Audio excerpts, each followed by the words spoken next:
Disclaimer: I doesn't claim any of the arts. All the picture shown belongs to the respective artist and company. If you are original owner and want me to remove the video, I will do it immediately. Just send me an email to inform me. And if you liked my content, please subscribe to the channel. Chapter begins, and we see Kim, covered in a red aura due to his newfound power, managing to push Grey Venom back. Grey Venom is surprised and says to Kim, "You're using cold magic. No matter how much you try to take what's mine, as long as this dungeon exists, my mana is infinite." Grey Venom starts absorbing mana from the dungeon and covers its body with a green aura, preparing to defeat Kim. Seeing this, Kim, covered in predation blades, smirks and says, "Oh yeah? Then? Let's see if it's infinite in this world too." With his power, Kim manifests a giant predation monster. The predation monster waits behind Kim for a command, its mouth open, ready to devour what is in front of it. Grey Venom, shocked and wide-eyed at the size of the predation monster, couldn't imagine Kim could create a monster this big. With Kim's command, the predation monster attacks and devours Grey Venom. Grey Venom finds itself in Kim's mind realm, where Kim's doppelganger exists. Grey Venom looks around and asks, "Where is this?" "Out nowhere," some says with annoyed voice. "Now you're even sending in bugs?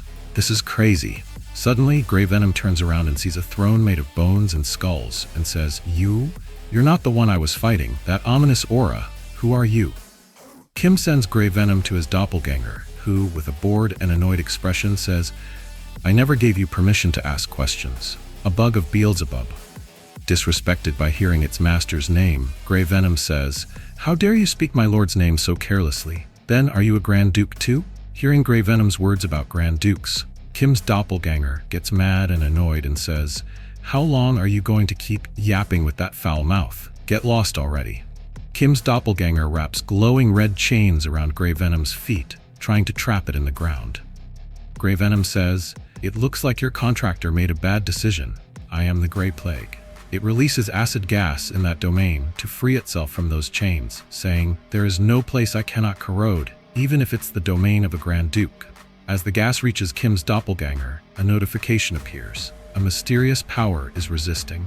Kim's doppelganger radiates a red aura, neutralizing the acid gas.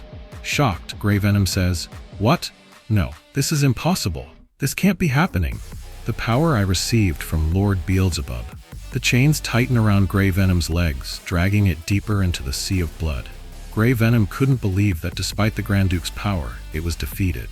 Finally, after getting rid of Grey Venom and devouring it, Kim's doppelganger smiles and says, "Finally, it's getting quiet."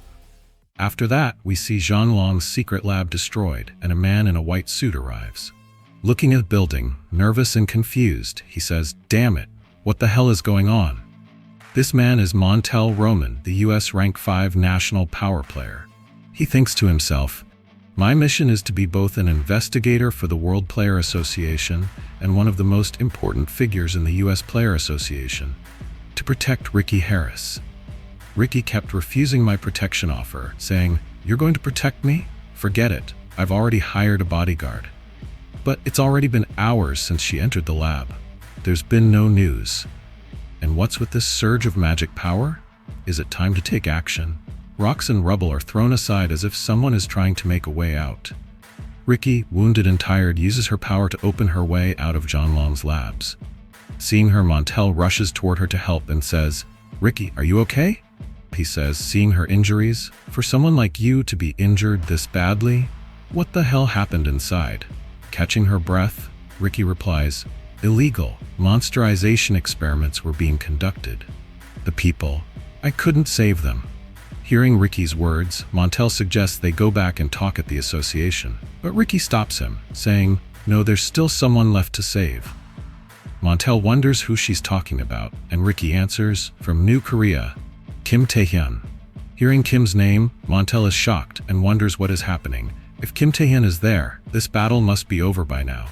Suddenly, the ground starts shaking, and both Ricky and Montel feel a horrifying presence. They turn to see where this feeling is coming from. A burst of blue light covers the area, and a huge number of monsters emerge, surrounding Ricky and Montel, ready to attack.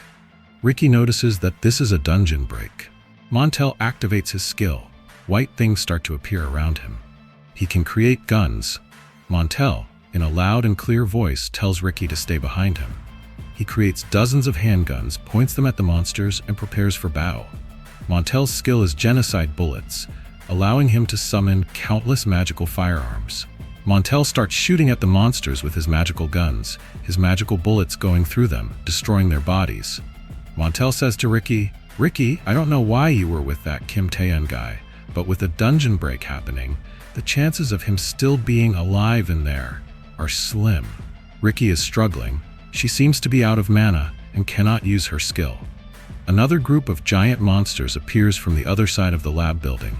Montel grits his teeth in frustration and says, "God damn, this is endless. If I'd known this would happen, I would have called for reinforcements earlier." Montel uses his skill to shoot at monsters, and Ricky uses her remaining mana to try to hold the ground until reinforcements arrive. As both Montel and Ricky fight the monsters, Ricky thinks, "Kim Tae-eun, did he really get taken down by that guy?" Distracted by thoughts of Kim's condition, a monster approaches Ricky from behind. Montel sees the monster and tries to warn Ricky. Surprised, Ricky doesn't know how to escape. It's too late, and she is caught in the monster's grasp. Suddenly, a powerful pressure covers the area, overwhelming Montel, Ricky, and the monsters. Montel wonders what is going on. Kim Tae-eun arrives with maximum speed, jumps into the air, covered in a red aura, and with a swift movement of his dagger, slashes the monster, finishing it. Seeing Kim, Ricky happily calls out his name. Kim lands and informs Ricky that Venom is dead. Getting ready to fight the remaining monsters, he says, "Venom is dead. Now, shall we take care of the small fry?" Following the uncaptured dungeon, Kentakinus' storm break, the Grey Spirit Howl dungeon break could have turned into a disaster across all of Asia. But both incidents were stopped by Kim Tae-eun of New Korea. Now, not just the Asian and US player associations, but also people around the world started paying attention to Tae-eun's achievements.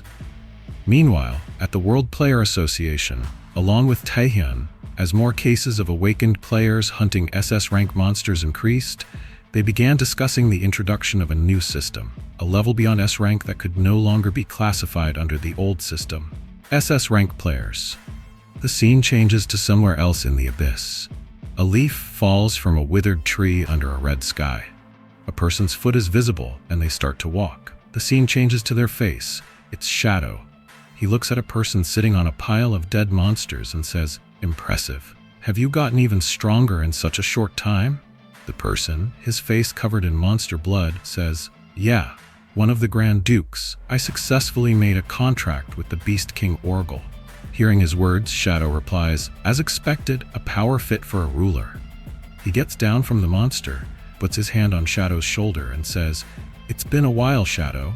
The fact that you came looking for me means there's trouble outside the abyss, isn't there?" Shadow turns to him and answers, "Yeah, a lot has happened while you were gone." Hearing Shadow's words, the man fixes his eyes on Shadow, gives him a serious look, and then smiles, his clothes covered in purple monster blood, and says, "Well, now I'm looking forward to it." And with that, this chapter ends. Thank you for watching this video until the end.